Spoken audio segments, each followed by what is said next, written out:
What's up? Hi, Dina. What's going on, Steve? Yeah.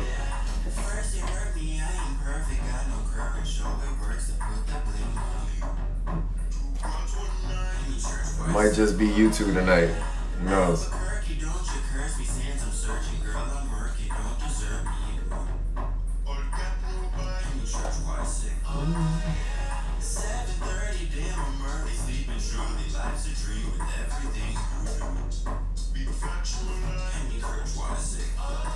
I see your wave, Dina.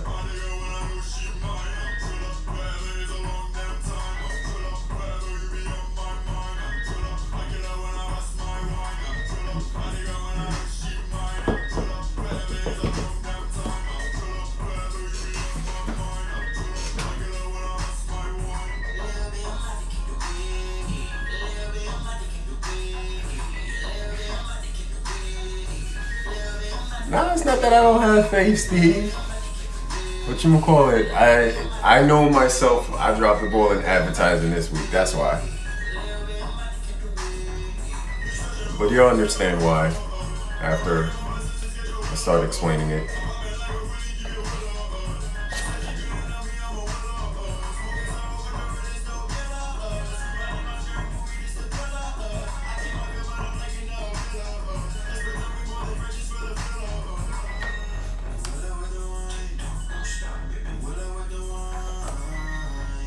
You already know we're probably gonna start around like 8:05.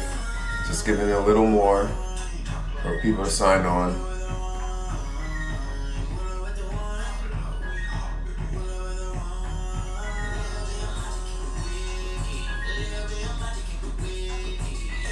So for those that don't know what I'm listening to, this is actually my boy and my cousin.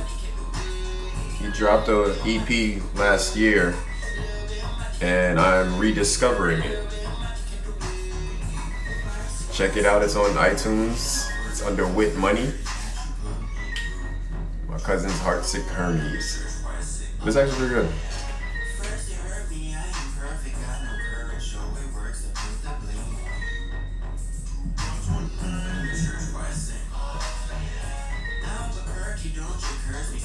Damn, son, I'm battling David Goggins right now. Oof. It's rough.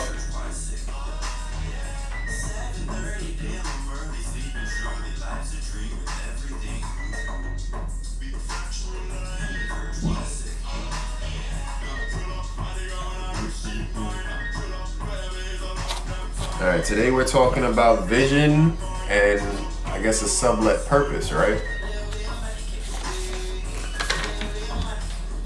And it's kind of stemming off of what we spoke about last week with leadership, considering that purpose and vision is in that definition that I gave you. And, you know, so we're just kind of, I don't want it to be too heavy this week, so we're just going to speak lightly of it. You're going to give me your input on what you feel your vision for yourself is, how you go about creating your vision, how you goal setting we're gonna talk about, you know, stuff like that. Nothing crazy. What you've done in the past with your vision. Can't answer that right now, bruh. But besides that, you know, how's everybody's week? Excuse me, sorry. Hold up.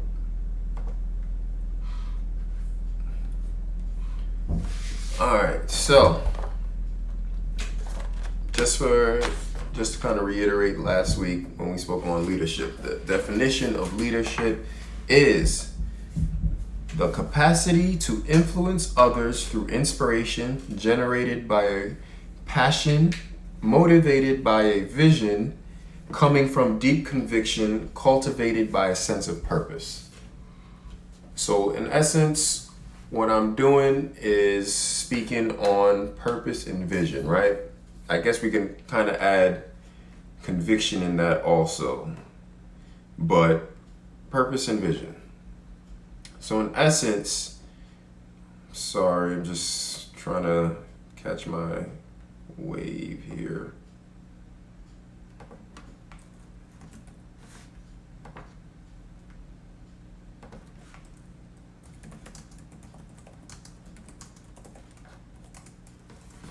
Yeah, so in essence, we're going through your purpose and your vision.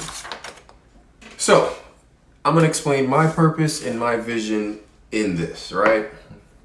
So, my vision for this platform, for this podcast is, like I said, I wanted somewhere where I can create exactly what I wanted, what I was needing out of a men group, right?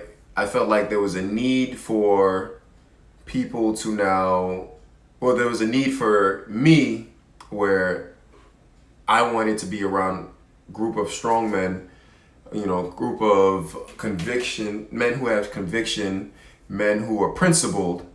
That way we can grow and build each other up, right? Because I felt like that was lacking. So when I look in my mind and I see like the vision that I see when I think about this group that I'm trying to conform is literally, I close my eyes, I'll see a group of men, myself included, a lot of my friends in it, that will be sitting there talking with each other. People are crying, people are joyous. We're just genuinely involved with each other, talking and saying what up, right? Saying how we feel about certain things, and everything's complete love. Hey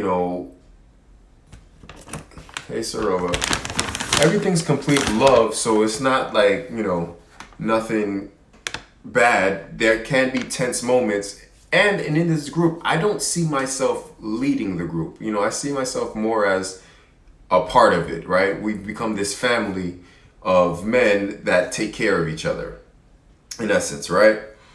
And I think it's something that we can all help each other. If there's a problem, we'll all explain. Like a lot of things for me is about marriage, right? So about a group of married men helping other married men, helping single men helping married men, however, just everybody helping each other. So that's the vision that I see for this, right? And I see this going on a grand scale. I don't see this just staying within my core group of friends. I see this actually growing. A great example that I look at is, I'm going to call her my aunt because literally she's known me since I was a child. Matter of fact, the song that I was playing earlier is her son. She had this vision of creating a women's group for church. And it, in essence, started out with just our small little church, and whatever happened with our church, that had to disband. And now it's literally a worldwide group. Now, I think about it, it's literally a worldwide group. Like, she has people in Africa, she has people in Europe, she has people in South America. Like, she has people all over the world. And they're all part of this one Women in Touch of Zion. And it's insane on how she started, because I was there from the inception of it. But that's exactly how I want to get this, right? I want to start small, start with my group, and then we just grow. Gradually, slowly, however it is, but we make this a movement. Because I think this is something that everybody needs. I think this is something that men need in general. I don't know if you guys caught the post that I posted. My wife actually sent it to me. It was a post from somebody else. I'll get their name. But in essence, it was things that men need to start doing. And each one of those things, I think men need to start doing. My cousin commented on the post and was like, feminine. And in essence, like, I know a lot of like alpha men have problems with that whole feminine mentality. But like, I don't think we're talking feminine, because one, there's nothing wrong with being feminine. Let's just get that out the road. But I don't think we're talking feminine in the sense of behaving as a female, behaving as a woman. I think we're talking just being in touch with your emotions, being in touch with your feminine side. Like, you don't necessarily always have to be aggressive and rah rah, hear me roar, I'm man. Like, you don't. There should be set times where you can be feminine, right? But I wholeheartedly believe that. Balance of masculine and feminine quality. I forgot how Charlemagne the God called it. It's like divine femininity or something masculine. But exactly that was what he's talking about. Anyway, so back to vision, right? And something for both sexes. I suck with the little acronym thingies. So vision. Pretty much, I'll talk about how I usually set up my visions and stuff like that, right? It comes from that purpose of, I feel like this is the need that I want, so I'm going to go about doing this. Normally, what I used to do, and I haven't done it in a while, and I should start doing that again, is creating a vision board, right? So literally you print out pictures or you take pictures from magazines, everything that you would want in life, whatever. You put it on a board or on your iPhone. Like, I used to have it where it was my background, my lock screen background, where it wasn't necessarily visions, it was like what I wanted to do as a checklist or whatever, right? And you post it somewhere where you'll see it every day. I used to have quotes on my mirror when I was home living at my mom's house. Like, I used to have quotes. I used to have this big thing in my room where I looked at these things. I woke up, I looked at it, and it was every day. And I kind of, like, when I first heard about vision boards, I didn't really quite believe in it. It was around the time I was starting to, like, read, well, not read, but I heard about The Secret, that book. And there was, like, this, I guess, documentary on it on Netflix, and it told me to make the vision board. So I was like, all right, whatever, I'll give it a shot. What's to say it doesn't help? But I noticed as I'm doing it, like, I put down every single thing that I wanted to do. Like I said before, I was trying to get into law enforcement. So I put down pictures of NYPD, the sheriff's office, state police. I posted all those things up. Then I posted what type of car I wanted. And, I posted a picture of a family because I wanted a family. I posted a picture of a house and stuff like that. And, stupid little things, but it's like stuff that you always want, right? This is what you envisioned your life to be. And, at first it was like, yeah, this shit's not working. But I'm looking at this thing every day. But then, once I found that, it was kind of like, all right, how can I get that shit, right? How can I do it? So I started, making the applications and shit like that. And eventually, around NYPD came knocking, they came calling. Unfortunately, it didn't work out for me, but like, it came happening where I took the test, I got a good score, I got a load list number, and it was just going about that process of just doing it, and it'll happen. So I think there's truth to the vision board. I think attached to the vision board has to be that strong sense of belief. You have to believe that it can happen for you, right? And the reason, I guess, why I chose this topic is because after last week's, thing, and then that shit that my boy sent me, that video that he sent me, and I spoke on it with Middays with Drin, and I kind of just kept expounding on it throughout the week, and I was just like, you know what? Like, this might be something to talk about, right? We, as people, or as men, right? I think it's very important for men in general. People, yes, but for men in general, I think it's very important for us to have a vision. Because I think for us, if you notice, and I noticed with my life also, men who don't have a vision, who don't have a sense of purpose in life, they flounder, right? You kind of look at them like bums, right? And that vision gives them that purpose, right? That purpose gives them that vision in essence, right? But men who don't have a sense of purpose, they're just there. They don't attract anything good toward them. They attract meaningless things. And I had to look at my life and think about that too, because like when I did not have a purpose, life was kind of shit. You know what I mean? It wasn't that it was bad, but it was kind of like, what are you doing?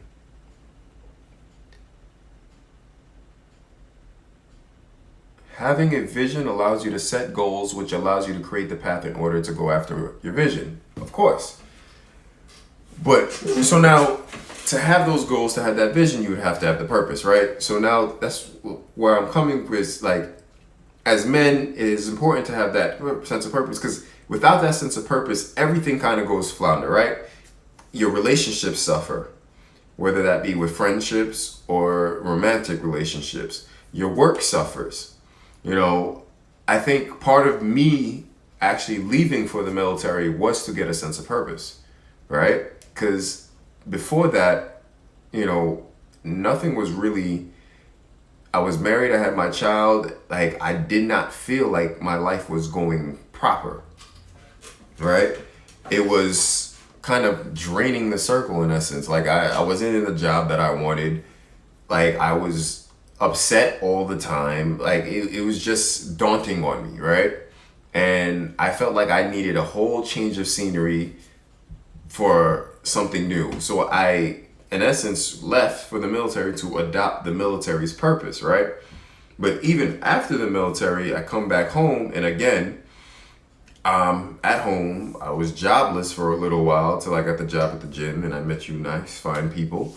But even then, it's kind of like, yo, what am I doing, right?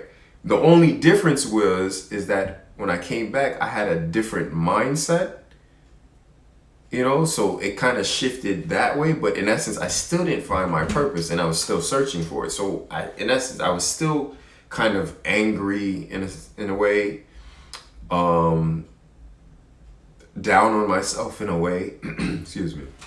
So it was one of those things where you not having that purpose, you kind of flounder. I think it's now within all this, I'm now, and you know, the crazy part is I've thought about doing this for a while, like for years. Well, not doing this specifically, but like I've thought about being in like a men's group, a men's support group for years. And I just, like I said, I wasn't finding what I wanted. So now it's like, let me just create it. So that's giving me that sense of purpose, which is kind of now opening my mind up, like, all right, how can I go about doing this? It's now opening my mind up to being more positive, to, like I said, I'm not working my dream job. I'm not working, it's not what I really want to do. I work at a gym and I work at my firehouse. Both jobs, great. I've met great people doing that, but it's like, it's not something that I want to do for the rest of my life. But the problem with me was I didn't know what I wanted to do for the rest of my life. I didn't know, like I wanted to be a police officer, but it's not like, even with that, it was not like I wanted to be one, but was it something that's all I wanted, right?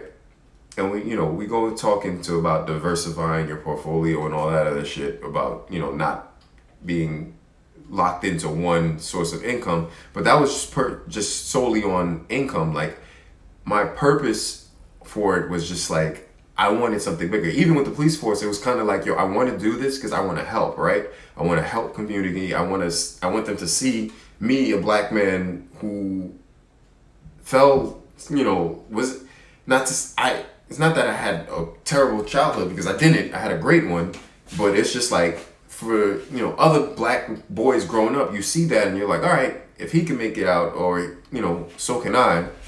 So I wanted to be that. I was always good with kids in the sense of like hearing them out, like people came and talked to me about stuff. So I just felt like that could have been something that I would do. I think at one point I wanted to be a public speaker, which is insane because now I guess I'm public speaking, right? But I say that to say that I had a purpose that I did not know what it was, right? And then now we're coming into this manhood thing, and I'm like, yo, I feel like all this is needed in today, because everybody is confused on what manhood is, right? Even I was confused, and I'm still confused on what manhood is. And the first part of it is literally finding your purpose as a man. Because once you find your purpose, you now find your vision. Once you find your vision, then you can go about doing everything that you want to do. So as far as like vision boards and stuff like that, because I kind of got long-winded, goal setting, right? As a man, it's very important to set your goals. And, when we talk about goal setting, we always talk about short-term goals and long-term goals, right? So I think it's very, and I struggle with this. You can ask my wife, I struggle with it. It's very good to be very specific on what goals you have, right? Because if you're not specific, if you don't ask for specifically what you want, you don't know what you're going to get, right? And again, like I said, I struggle with it. So even when I was setting goals, like even when I was doing the vision board and putting it up, I didn't specifically say what I wanted. Like I just put a picture of a family and be like, yeah, I want a family. Not what type of family I want. How did I want that family to act? How were we going to be involved? Oh, that goes with money. Again, everybody, the song I was playing in the beginning was produced by him. Check it out. It's on iTunes. Yeah, so I wasn't specific on how I wanted everything to go about, right? So when now you get the family and you're like, wait, this is not what I wanted, or this is not how I envisioned this to happen, you never stated it, right? The same thing with, I put a picture of NYPD. When I didn't make it, it was like, well, that's not what was supposed to happen. But I wouldn't specifically say how I wanted to get in, or if it was NYPD itself that I wanted to get in. I literally just put NYPD. I put, state police. Like I was just putting a whole bunch of things. So I didn't specifically ask for something. So I guess that's with the law of attraction. Like I said, I was studying The Secret at that time. So a lot of things has to be specific with your vision. You have to specifically ask. If you want to go about it, religiously or whatever, you ask God for what you want, or you can ask the universe for what you want, and it'll come to you. It may not come how you want it, but it'll come to you. So that's why when I said what I said last week, like at this point in life, it's like, fuck it. I know everything that I put out, it's gonna come back to me. I'm getting everything that I want, and I'm gonna kill this shit, because at this point now I'm like, yo, this is the purpose that I'm trying to create. This is the vision that I have. So I'm now being specific about what I want in this vision, right?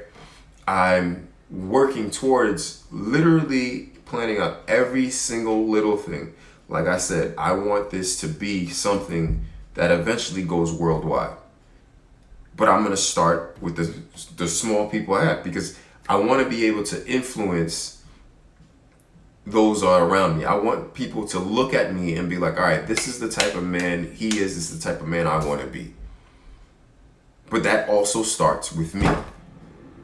That starts, and that's why I put that in. If you look at the profile, that's why I put that as my mission statement, because I want it to start with me. Like it has to start with you, right? And any change that you want to do has to start with you. Whether you want to change how your community looks. You want to change how if somebody rolls into your neighborhood, you want to change how your community looks. What are you going to do? You're going to start cutting your own grass. You're not going to go to your neighbor and say, hey, you cut your grass. You're going to start cutting your own grass, taking care of your own lawn, talking with people like, yeah, I did this. It's such a great thing to do, blah, blah. And eventually people will be like, well, if he's taking care of his grass, I can't have his shit looking better than mine. So they're going to start. And eventually everybody starts, right? At least that's how it's supposed to go. Unless you got some people who just don't have that, nerve, because that happens. But it's not your fault. I I lost my train of thought just now. But let me ask you guys, what do you guys do for goal setting? Steve, you still in here? Justin, what do you guys do for goal setting? Because I know you guys are big planners. Nels, you too. What do you do for goal setting? And how important do you think it is for men to goal set? Again, I'm trying to keep it, I don't want it to just be me talking today. Try to keep it as light as possible because last week was a little heavy. It was a great discussion, but it was a little heavy. It's kind of, I don't want to preach in essence. If you see me looking down, I'm literally just looking for something so I can quote it better. And I don't know why I can't find it.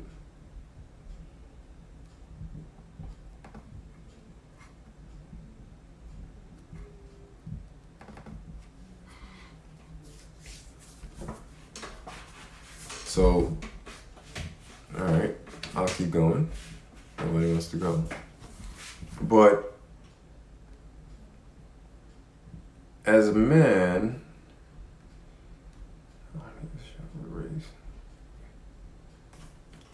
okay, here we go.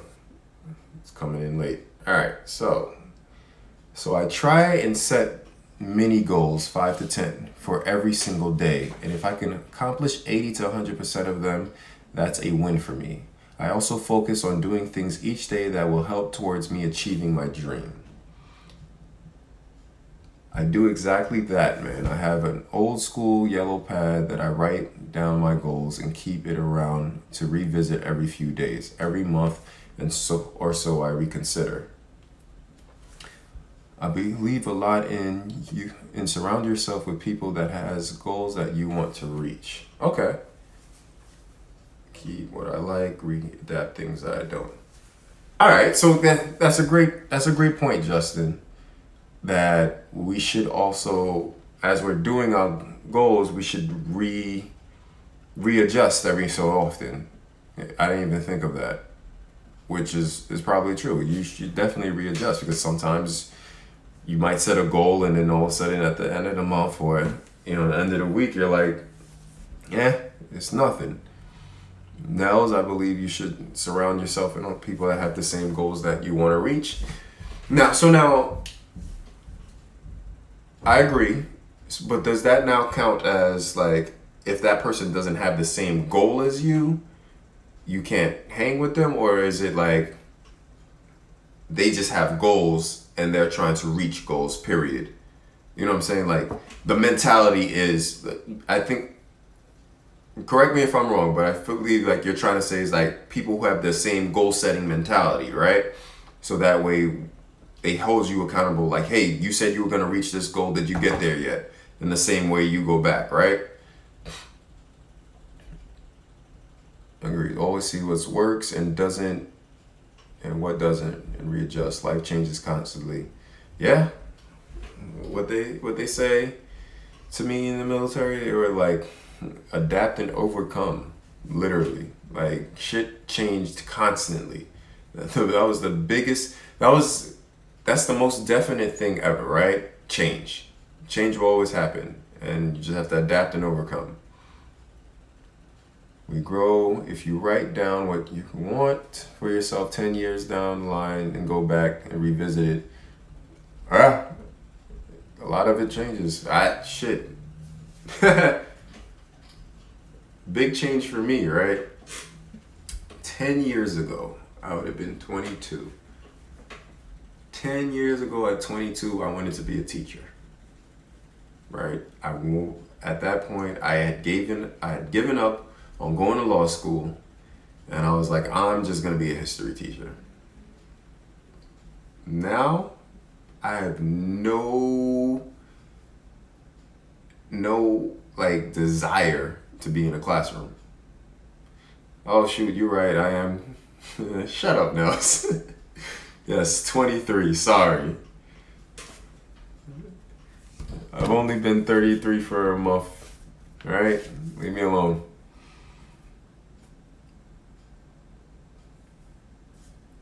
I try to hold people have people hold me accountable because your vision and your mindset changed over that year. Yeah.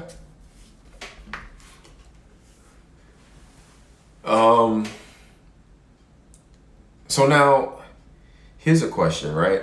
As men, and I guess everybody goes about it differently. As men, finding your purpose, how do we do that? Because each of us has a purpose, right? We're not just here to just be here. Each of us has a purpose, but how do we go about finding your purpose, right? Like I said, me finding my purpose, I felt like it was something, as I look back on it, it was something that I guess I was always saying, because at first, in essence, I wanted to be a lawyer, which was in front of people talking, right? You're in front of a courtroom talking. Then I wanted to, be a teacher, which is, again, is in front of people talking and now teaching, right? And then it kind of switched to where maybe I might be a public speaker. Again, talking to people and still teaching, right? Then I wanted to be, from there I went to this weird phase where I wanted to be a dentist, but that was basically about the money. That wasn't anything to do with things. So that got scratched real quick. Then I wanted to be a cop, right? And my idea of a cop was not about arresting people or anything. Like this whole neighborhood policing initiative, that's me. I want to be in the neighborhoods, going into stores, talking to people, getting to know the neighbors and stuff. That literally is what I would want to do. But again, that involves talking to people. So I say this right to say that your purpose is probably your gift, right? I think, like Justin's saying, you have to experiment with new things. It won't happen without action, but I believe it won't happen without action, but I also believe it's probably the easiest thing that you do, right? The thing that you do without thinking. And for me, the thing that I do without thinking is literally talking to people. It's literally getting into conversations about whatever. Like, I really don't care. If I don't know about it, we'll figure it out. If I do know about it, we'll talk about that too. Like, that's why I had to figure, like, I had this knack for talking to people. Sometimes I don't want to talk to people, and I still wind up just having the whole freaking conversation because that's just what I do for some reason. Like, it's just, since I was a kid, that's all I did. And I think that might be my gift. Who's to say? I don't know. Maybe it's not. Maybe it's something else that I'm just not keying in on, but in the same realm. But I figure if that is my gift, I might as well nurture it, right? Because if that's your gift, it's the easiest thing you do. That's the thing that you're going to enjoy doing. And so far, doing these Dream Talks, I'm really enjoying it. You know what I mean? Whether we have a lot of people on or not, like, I'm enjoying this. Like, it gives me something to look forward to throughout the week. Like, we'll sign off of this, and I'm like, all right, what's the next topic? What should I talk about? And now I'm doing the middays with Drip. So it's one of those things where I'm like, why not? Let me continue, right? Sorry. So I think that's part of finding your purpose, is finding your gift. And I think a lot of people don't look for their gift, right? It's hard to explain the feeling, but a person can tell when they found their person in their head, found their purpose in their head when it clicks. Yeah, it'll click, but you do have to look for it, right? You have to find out what's your gift. Like, take Whit Nellen, take Whit Money, right? His gift is musically. He's amazing, right? And I think for him, we all grew up, we all had the same piano teacher, and we all hated it at first. But I think he'll tell the story better, but I think it was like fourth grade or whatever. He's in a new school, and I think the music teacher asked if anybody could play the piano, and he got up and played. And from then on, it was like he liked the piano. But before, it was like he hated. But from then on, that's been his gift. That's all he nurtured. That's all he worked on, right? And then that led to him musically. That led to him doing a whole bunch of other shit. He went on tour with people. And now, all of a sudden, now he has his own studio. But that's somebody nurturing his gift. He said, nope, I still hate it. You a damn lie. But that's his gift, right? So he's nurturing that gift. Without it, I don't think he'll feel like if he decided he was going to quit music, I don't think he'll be right, to be honest with you. You won't. Say what you want, Nels. But again, so like I said, like it's finding that gift. And I guess for me, talking, I guess quote unquote, is my gift, but I never considered that to be a gift. I just figured I was just a loudmouth, or I was. They in Creole they'll be like "Utuo show," like you mad hot, like you just talk too damn much. Parle trop. But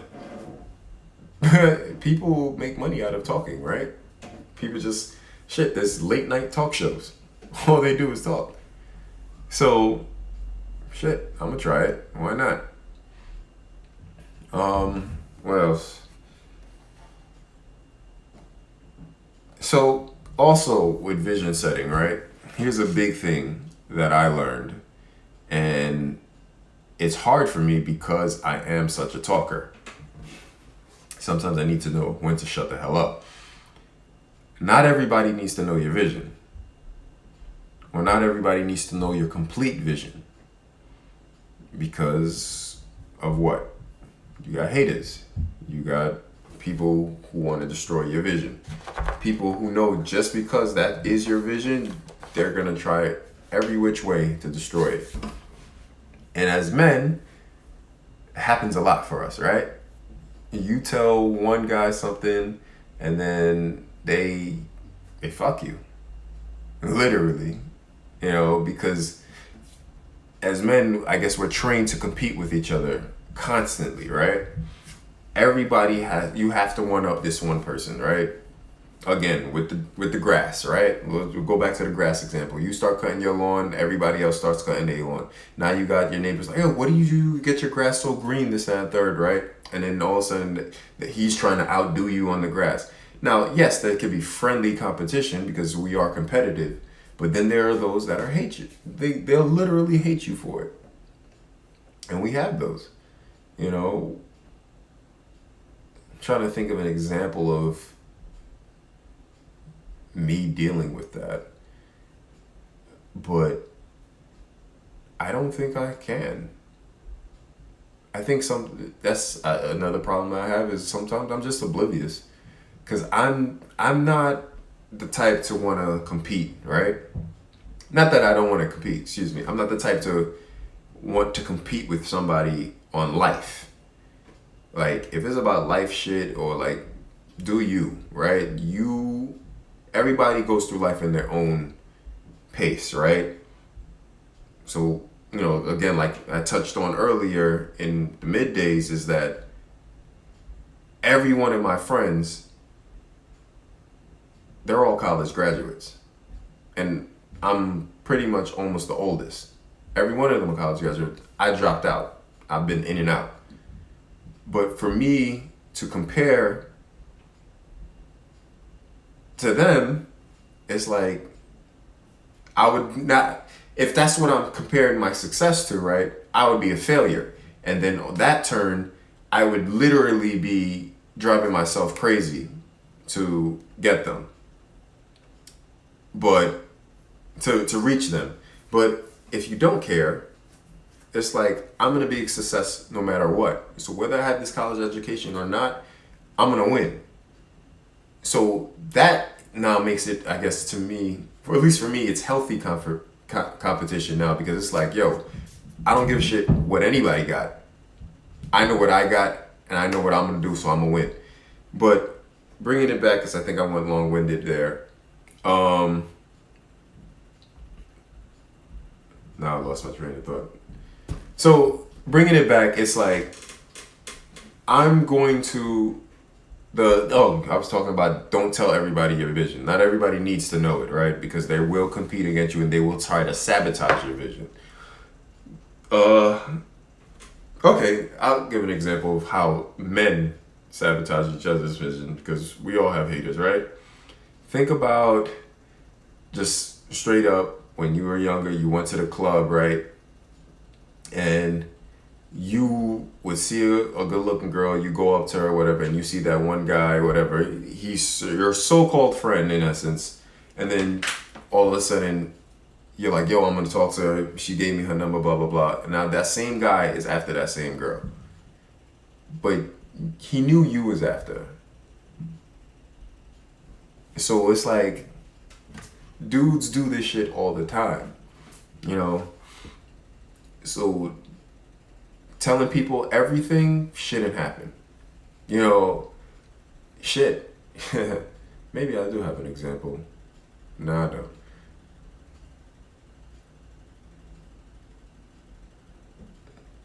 That's another point. People will tell you your vision is unrealistic and shoot them down. It's that fear of rejection that keeps us from going after it. Yeah, you're absolutely right. People will tell you you're freaking crazy. They'll be like, it's unrealistic. They'll shoot it down. They'll be like, you can't do it. But another thing is, not everybody needs to understand your vision. Even if they shoot it down, like you have to be so convinced in your vision that nobody can shoot it down. Even if you do tell them and they go like, nah, it can't happen. Because it's your vision. They can't see your shit. Think about it. Think about how crazy that sounds for you to go, I have a vision, right? You're seeing through your own eyes, right? And if somebody goes, I can see your vision, or I can't see it, right? They'll tell you they can't see it. And you can literally look back at them and be like, well, you're not me. You're not looking through my eyes. So how the hell could you see my vision? You can see your vision. You can see your vision through, but you can't see mine. Like, it's for me. It's personal. It's meant for me. So, yeah, there are people that will try to shoot you down. It happens all the time. All the time. I like, I guess personally, right? Again, my wife wants to start a business. And honest, sometimes I just don't see it. Like, I don't see how it's possible. I know it's possible. I don't see how it's possible. But to her, she has it down pat on how it's going to be possible. So it's not for me to see how it's going to be possible. It's for me to now go, all right, if you see it, I'll support you, right? Because I might not see it. And there's been plenty of times that she's said something and I'm like, I don't see it, but then it's happened. And I'm like, oh, well, I guess you saw it better than me. And that's fine. That's fine. But it was her vision to see. I don't have to understand her vision. It's her vision. She has the vision for it. All I have to do is go, all right, you have that vision, go ahead and do it. Go ahead and do it. Because it's not for me to block her. The same way, if you have a vision and somebody's like, nah, then cool. You don't have to see my vision. That's fine. But just don't come when my vision comes to fruition and you're like, yo, I always knew you would. No, you didn't. You didn't believe it. You didn't believe me or it. So, I don't know. I wanted this to be a little more interactive, but being able to understand the concept and acknowledge it is a huge W. Yeah. But we'll see. I'm just just reading a couple of y'all's. What up, James? Said move in silence like lasagna.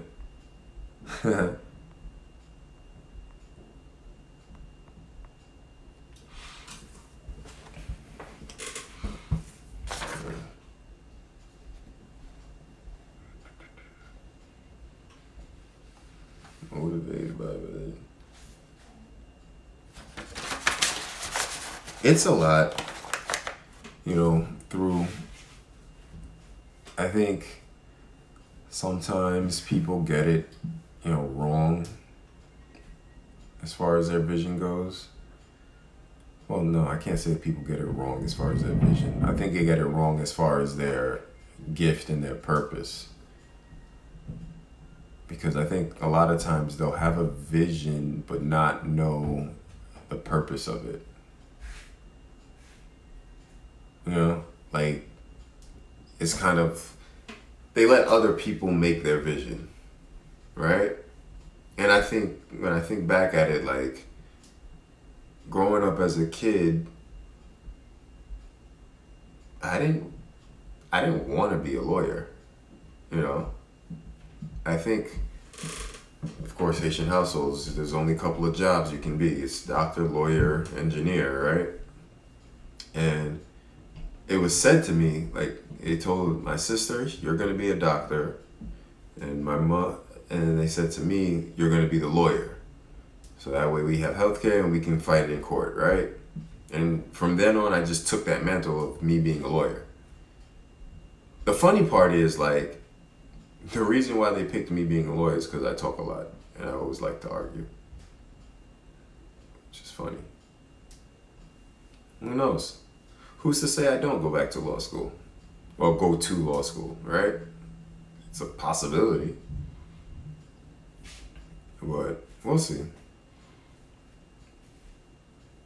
I think, like I said, it's just finding your gift. It might have turned into a whole gift finding process. Because once you have that, everything becomes so much easier. Because you know what your purpose is. My purpose, to me, my purpose here is to help. My purpose is to talk to people, to just talk to people, talk to them about life, talk to them about their goals, talk to them about their vision, talk to them, inspire them. Like, I think that's my purpose.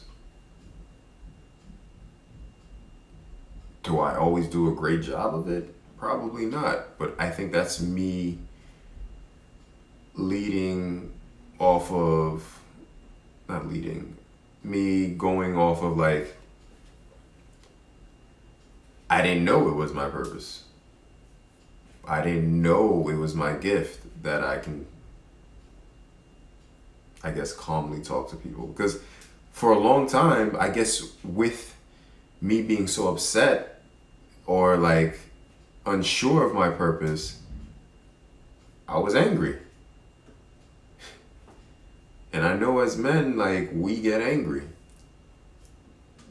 Because I just did not see where my life was going, I didn't see where, like, I guess not having a purpose, not recognizing your gift, you feel useless. And for a while, I think that's what I felt. I felt useless. And then being useless now makes you angry. Because you just had you didn't know what to do. And that, like I said, I part of me going to the military was for a mind shift. I needed a mind shift. I needed something to tell me I had a purpose, in essence, right? Not that I didn't want to go to the military, because I did actually, I wanted to fly planes. That was another thing. I wanted to do a lot of shit. Now that I think about it, I did want to do a lot of shit. But I think it helped a lot because it got me to sit down and really reset especially, with the MTIs that I did have, they, you know, they weren't the normal MTIs that just didn't give a fuck. Like, they literally, I still talk to one to this day. Like, but I think it allowed me to really sit back, think without all the noise of being at home. Because I was by myself and I had to figure it out. And I learned, I learned to talk. I learned that people wanted to hear what I had to say. I learned, again, when it, like we brought up last week, I learned leadership in a sense of not being the assigned leader, but being the person that people came to. Because it's funny, they used to call me Uncle Drin, because everybody just figured hey, Drin, you have a problem, he'll help you fix it. So it was just one of those things, and it started getting me to realize that, and then coming back, and then going back to work, and again, just having conversations with people coming to me with conversations, asking my opinion on stuff, and I really started to take notice that, like, yo, people care what I have to say.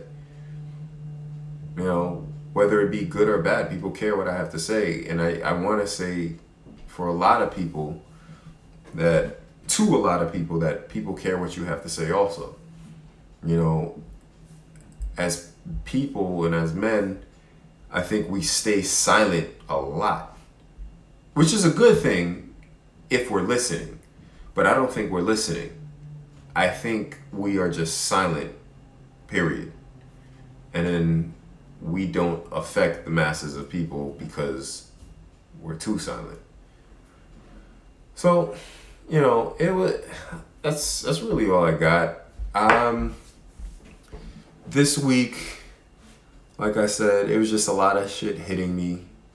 A lot of different things were sent to me that I watched, so I just wanted to kind of just touch on them. But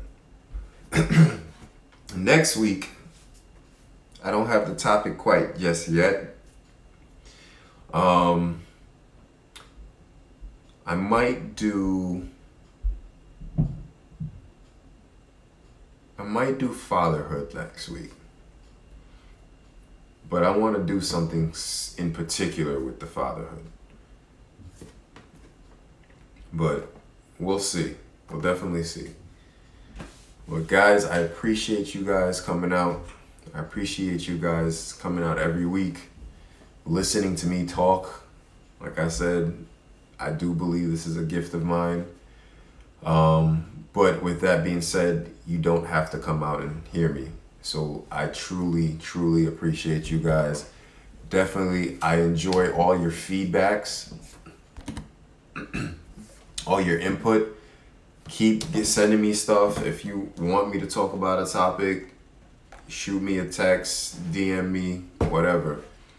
But until next week, and definitely, like I said, I'm trying to do this middays with Drin. It's nothing too crazy. I just take a video of myself while I'm driving for lunch or some shit like that, and just a thought that I had for the day.